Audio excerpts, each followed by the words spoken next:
People of the world, hello and welcome to Marketing as a Foreign Language. I, of course, am drinking delicious, unbelievably tasty jasmine green tea. Highly recommend you drink tea. It's good for you. Today on the show, we have someone who is very special for a number of reasons. Reason number one is he is married to Caroline, one of the team members on Send It Rising, who is absolutely indispensable, incredible human being. And so by extension, so is Brian, which I will introduce you in just a second. He works at Lowe's.com, which is interesting, and we have something in common, and that commonality would be our love of the cryptocurrency and that space. Not sure if you're familiar with HODL, H-O-D-L, but it's a misspelling of the word hold, which means hold on for dear life and make a bunch of money in cryptocurrency. Ladies and gentlemen, allow me to introduce you to the incredible Brian Miller. Put your hands together. There he is, in all of his glory. Hey, Brian, how's life? It's awesome, Kellen. How you doing? I'm pretty good. Just did a big move, so moving is always a thing.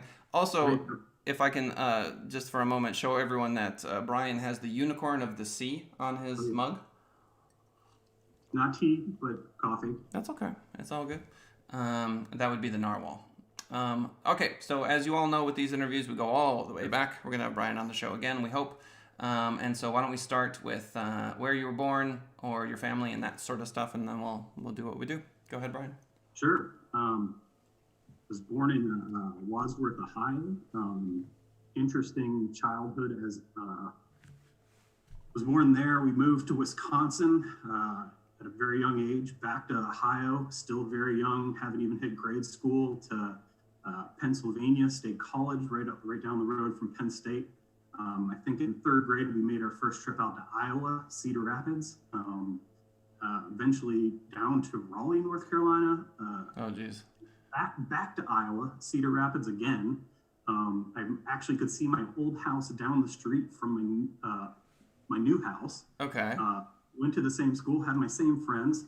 And then right up till before high school, we moved to where we currently are in Charlotte, North Carolina, but Mooresville, which is about 30 minutes north of Charlotte. So okay. Got to high school and with that perfect storm of, oh, cool, I'm going to high school, and I know no one.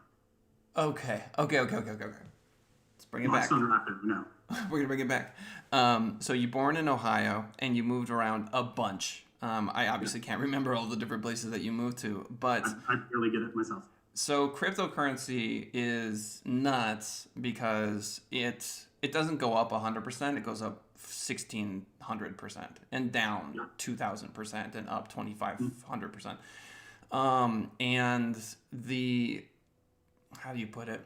The risk tolerance required to play that game is so much different than stocks, unless you're doing like penny stocks and you're looking for some like huge gains. So do you think that there's any relationship between your interest in that kind of volatility and just how crazy moving was? Is there any connection there? Yeah, for sure. They can be. I have a good tolerance, I guess you could say, for risk, and also just crypto being a completely new space as of 10 years ago. Right. I'm used to going into a situation where I don't know anybody. I got to make the most of this, and it's going to work out or it's not. So far, it's worked out, but I think, there's definitely a correlation there. Yeah, it feels like there's a parallel. Okay, so Ohio, and then you bounced around a lot. So that means that whatever friends you made in those original cities, you lost, and then you made friends, and you lost friends, and you made friends. Did that build up emotional resiliency, do you think, for you?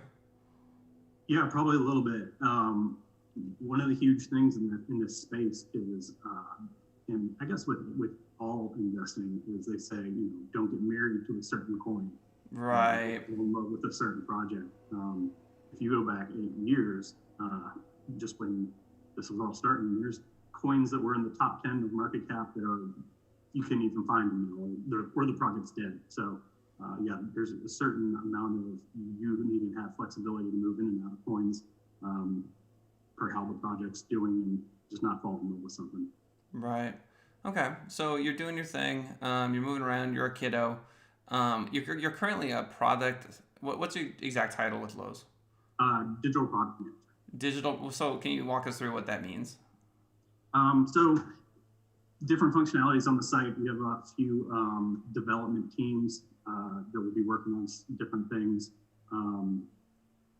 It used to be more project-based, but now we're set. So my biggest feature was I ran the site analytics team. So if we had something roll out, we needed to make sure it was tagged so that we could track how users interact with the website. Okay. My development team would go in there and make sure we were able to capture those analytics so that we could show that data back to the business side in terms of performance or whatever that might be.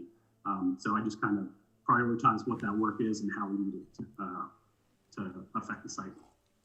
Okay, so let's say that you invest or your investments go really well. Is there a dollar amount that you need where you are going to stop working? And then if you did, what would you be an entrepreneur or would you just retire? Like, do you have any business inclination at any point in the future? Yeah, there's definitely a number in my head. Obviously, to reach a place of retirement, it really depends on how much you're spending at that time. So there's a number, and yes, after retiring, I would love to retire early. I think a lot of people would. Yeah. I wouldn't be able to sit still. There would be some entrepreneurship spirit happening there. I've been working pretty diligently to eventually move to a space where I can work on a crypto project full time. Okay. Whether starting my own, probably not so much, but whether that's consulting or lending my expertise on another project would probably be where I would. Yeah, because when you sent us information, you business consultant, crypto consultant was one of the ways that you framed yourself. Do you do any of that work? Do people pay you to talk about crypto? For sure, yeah. Once I got into it back in 2017, the flippening was happening, which actually didn't happen, but that's when Ethereum was almost taking over Bitcoin's market cap. Right. For this market cap. So I just really dove in and started learning as much as I could. And I think it was right around when Bitcoin made its first run at 20,000. Everybody was home for Thanksgiving, and you see families getting together and people start talking about this thing. Right. And I started having friends come out of the woodwork going, "Hey, aren't you interested in this? What's going on here?" So it started out with like a few like fireside chats where people would just come over. I would take donations in crypto and just kind of run them through the ins and outs of what blockchain is and Bitcoin. Since then, I've talked to a couple companies, been doing some consulting on the side. But yeah, it's just kind of a passion. And it's more, when I say consulting, it's more of a teaching atmosphere. Right. Do you, okay, so Bitcoin's at 40 G's right now. And every time it spikes like this, people ask me, like, should I buy? I'm like, no. So that's my short answer. Is that your short answer? My answer is I don't know. I don't want to touch that. When it was back at 2,000 and 3,000, 4,000, I was definitely saying buy. And a few of my friends were lucky enough to buy and have hodled, if you will. But when it's at this price, there's no telling. It could retrace to 25 tomorrow, or it could go to 50 tomorrow. That's true. There's really no way once you're at this spot to price accurately. Yeah, you're right. I still don't think it's the right time to buy. Because it was at 20 and then it dropped to 10 and I bought at 10 and then it dropped all the way down to 3. So I'm thinking in terms of like 100% and I gotta totally change that mentality. It's more like, it's like 10 will drop to 3, so 40 will drop to like 15 is what I'm guessing, or like something like that. That's my guess. Obviously, I have no idea. I don't have a crystal ball. But it just swings so wildly, and it does this a lot. It does.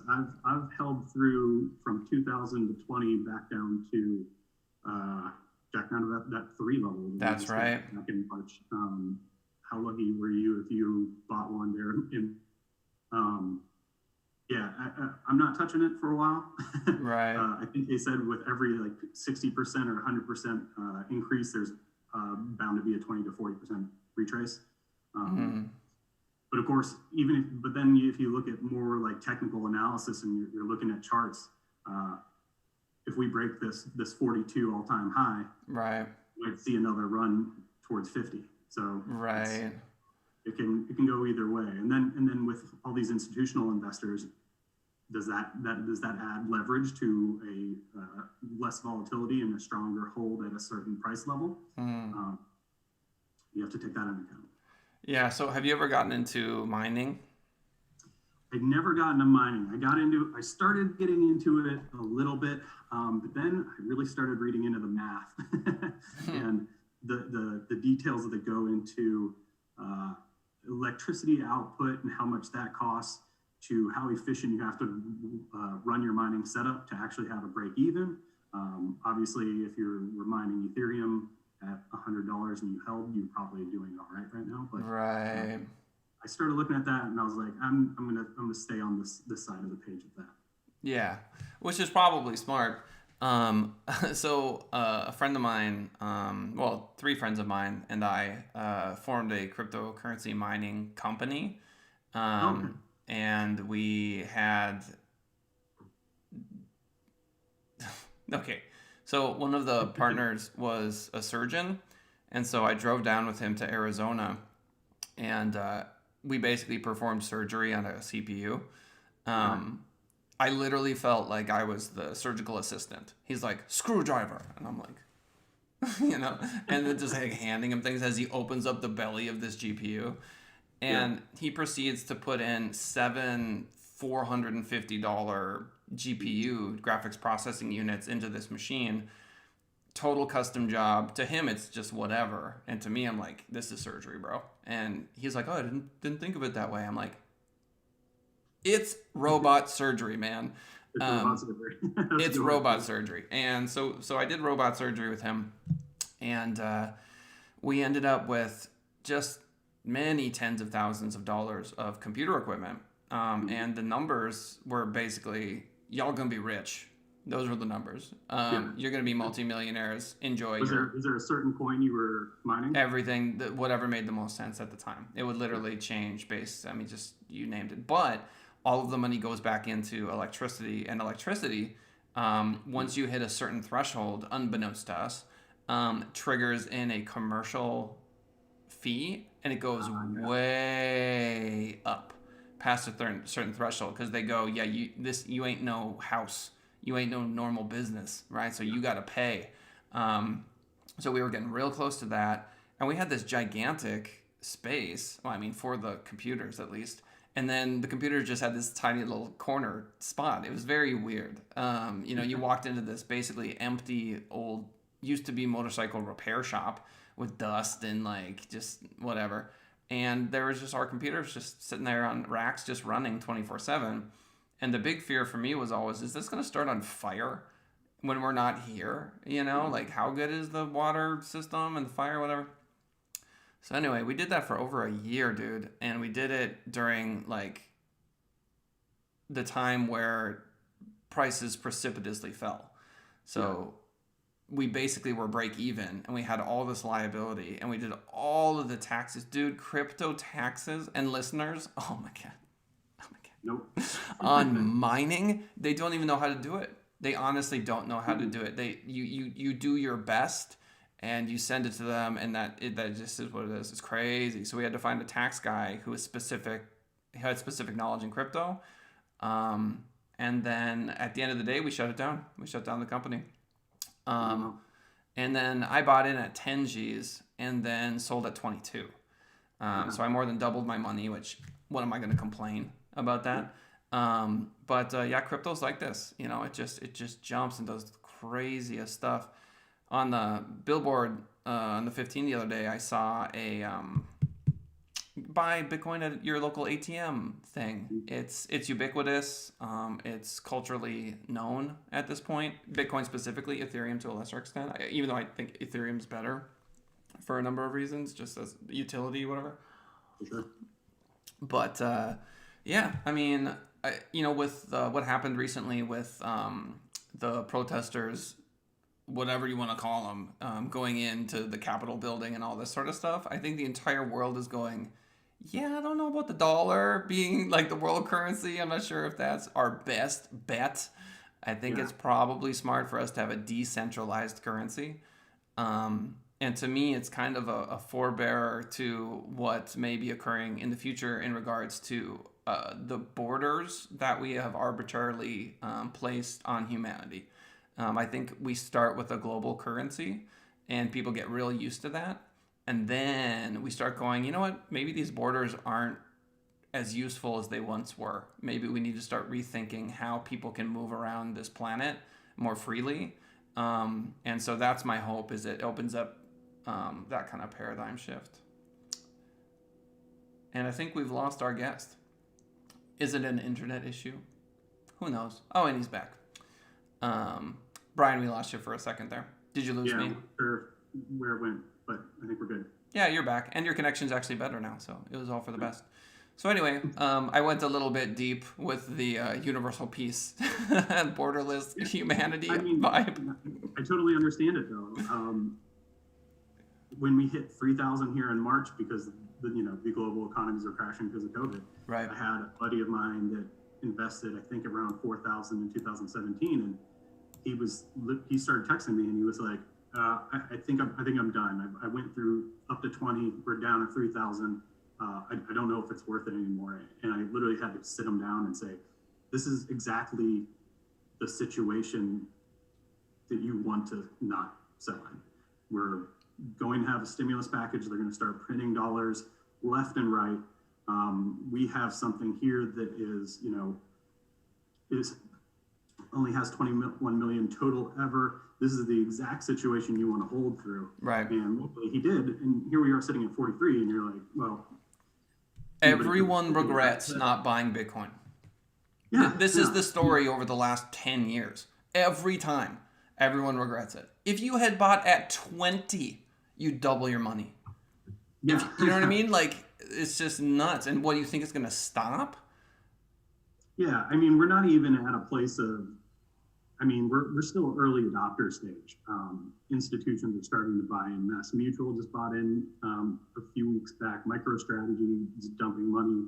You have the Grayscale Trust, which just released the other day that they're starting to get a ton of interest now for pensions and 401ks. Oh, dude, seriously. So if you get to a level of that, and then I was looking back at one of your earlier podcasts on and talking about DM and Facebook, and once that enters the space, the level of entry opens up for millions and millions of more people to start getting their hands on this. Yeah. So tying currency to government is antiquated and prehistoric. There are a number of things that are prehistoric about, well, I don't mean that word literally, but you understand what I'm saying, about our current situation. Here are a few, just to list a few. One, the fact that we can get into a car and die will be seen as just one of the greatest monstrosities that ever happened to humankind ever. They're like, oh, 4-year-olds used to die in cars going to their child care or school. That's just going to be a thing of the past completely. We're going to have 100% augmented reality via Bluetooth in our there's going to look like glasses. So these bulky VR sets are ridiculous. They're going to be like the Zach Saved by the Bell cell phone suitcases of days of yore. And we're going to have a decentralized currency. And then, as I mentioned before, we're going to have decentralized, we're going to have governments struggle when they understand that, oh, maybe our printing money nonsense doesn't work anymore. It doesn't work because nobody really cares about the dollar anymore. It's going to change things. And we get to live through all of that. And I'm very positive. I think we live like kings and queens today. Like if you went back 200 years ago and you looked at just what we're capable of doing, even someone close to the poverty level still has access to the internet most of the time. And so we're swimming in opportunity. And it's so easy to take it for granted and to not feel grateful. And I struggle with that every single day of my life. Dude, I'll say one more thing and I'll have to hand it back to you. Have you ever heard of an electric longboard? Electric longboard. I think I have, yeah. greatest, most wizardly thing in my life right now. Do you understand? Like object wise. So the longboard though, that's the longer skateboard, right? Yeah, so it's a long Yeah, skateboard. So you're not trying to do tricks. You're not trying to like ollie up a curb. It's none of that nonsense. They just got cruising. you got big fat wheels, so you can get up some decent whatever. There's a handle on it, so you can pick it up quickly, and it basically turns you into a levitating wizard. Yeah, I'm a big fan of Casey Neistat. And Who's so he that? used to always cruise around on his YouTube videos and with those electric longboard skateboards. And Dude. now, if they have solar ones, it's even better. $250, Amazon.com. You won't regret it. It's unbelievable. I might have to do that because I have a new daughter. She just turned 6 months, but I'm already like trying to live vicariously through her and have ambitions that she'd be a skater girl. Oh yeah. I might have to get on the longboard and learn a little bit first myself before she gets to that level. But yeah, I'm definitely checking that out. Me and my daughter go to Anthem Hills Skate Park, and it is just seeing her with her little helmet on, like Yeah. go into a bowl on her scooter, is like proud papa moments. You know what I mean? It's just yeah, I could not be more proud of that girl. Impossible to be more proud. Here's a picture for everybody. Oh my gosh, the cuteness. There you go. It knows no There you bounds. go. It knows no bounds. She's 7 now. But anyway, we are gonna go back. So Ohio, and then you jumped around a bunch. You're successful. You have a good job at Lowe's. You're investing. You're making smart decisions. So let's pick back up where we left off. So do you want to start at like a high school? So you went to high school and you kind of had to reinvent yourself. Yeah, sure. High school, I was a big, I've always been a big sports fan, so I was always playing soccer. So that kind of always gave me that inroad to make friends. Jump on the soccer team, there's your new friends. So we were always kind of, and I'll tie this back big at my house playing basketball, playing soccer. And then I really got into technology and gonna embarrass myself here, but I started getting into HTML one summer and created my first web page was me and my friends, which we technically called the Ping Pong Playas Club. Wow. Yeah. You know what? I don't know if you all knew this, but Brian's a gangster. Oh yeah, at least in ping pong. Yes, a ping pong gangster, But clearly. I made that was my first website, and we had action shots up of everybody that would come over and play doubles. I love And, ping pong. I'm obsessed with ping pong. It's so much fun. One of the reasons I love Lowe's is when I first started, we had a room with just 2 ping pong tables. and you Dude, could I get need there. more ping pong in my life. I'm ambidextrous, so I'll switch hands, and no. it gives me somewhat of an advantage because what happens is when I serve, I undercut it like that, so it creates backspin. And we used to play on a glass conference room table, and so all of the spin gets to the paddle on the other side, and so it really affects where the ball goes. And when you're ambidextrous, you just switch which serving hand you do, and so the spin changes, and so they have to like account for the fact that the spin's going to be different, and that adds a level of complexity to returning the serve. And Well, plus, you can come at people with the forehand on either side. that's true. My forehand game is terrible. Okay. But I'll do like the side spin a lot, Yep. right? But the top spin, nah, never got there. Not well. You know, I can hit like that, but that full forearm, that's something I need to work on. For sure. So you're like legit ping pong, forehand, top spin, killing it, spiking it.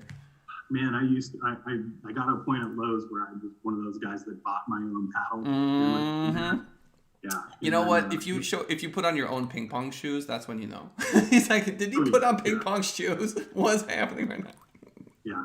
Brand by Ping. I don't know. Ping has moved from golfing into ping pong for sure. But, yeah, no, I got to an embarrassing level where I'd come out of that room and sit down at my desk and I'd be sweating. Oh, dude. I would happily play ping pong with you. Absolutely love it. It's such a fun game. Trying to get back into tennis, and I love racquetball. Huge fan of racquetball. But anyway, so you get to high school and you do this HTML club, and so you've been technologically minded for quite a while. What do you think about people who are feeling like technology is going to destroy their job in short order? And there's this ridiculous notion that these people are going to learn to code, right? It's like, teach a trucker how to code, this sort of nonsense. Do you think, what should these people do? If you were the president, what would you do? I'm more of the angle of, I mean, it's happening. It's going to happen. I can't remember the name of the documentary, but there's a great one on Netflix that talks about how China took over one of the factories in the U.S. and they built just glass for car windows. I love that documentary. Yeah, at the end, they're just walking through there saying, oh, that space is one of our new machines. That'll replace 10 people. There will be a new machine that'll replace 10 people.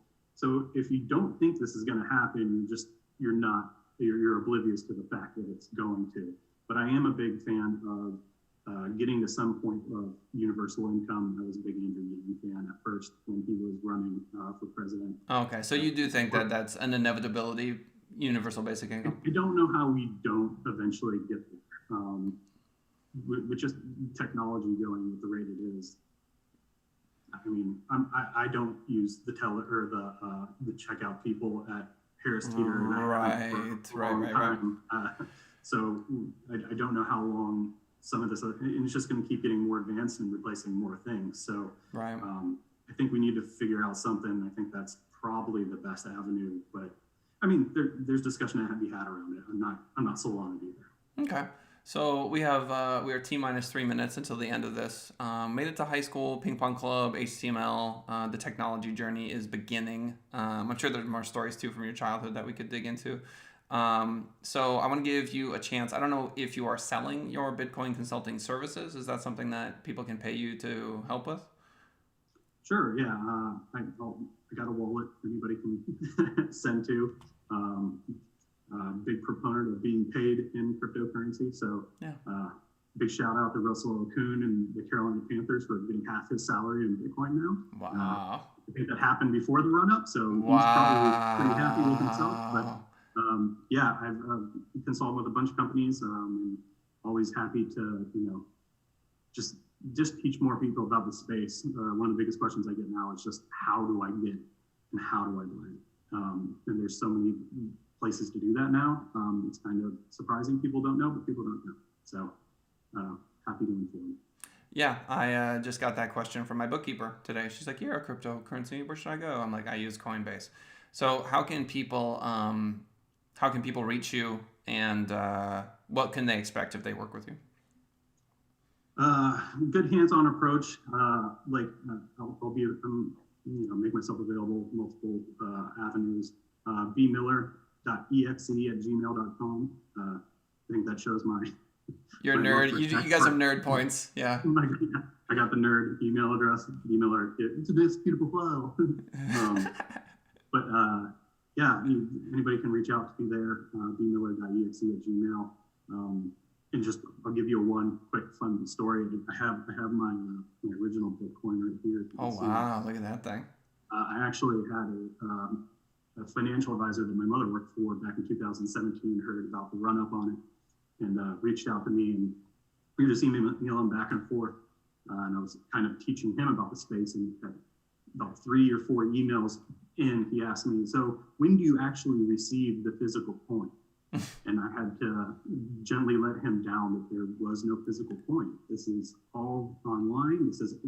It's ones and zeros, and I think he left it alone after that. Yeah, wasn't part of his secret sauce. So. That's okay.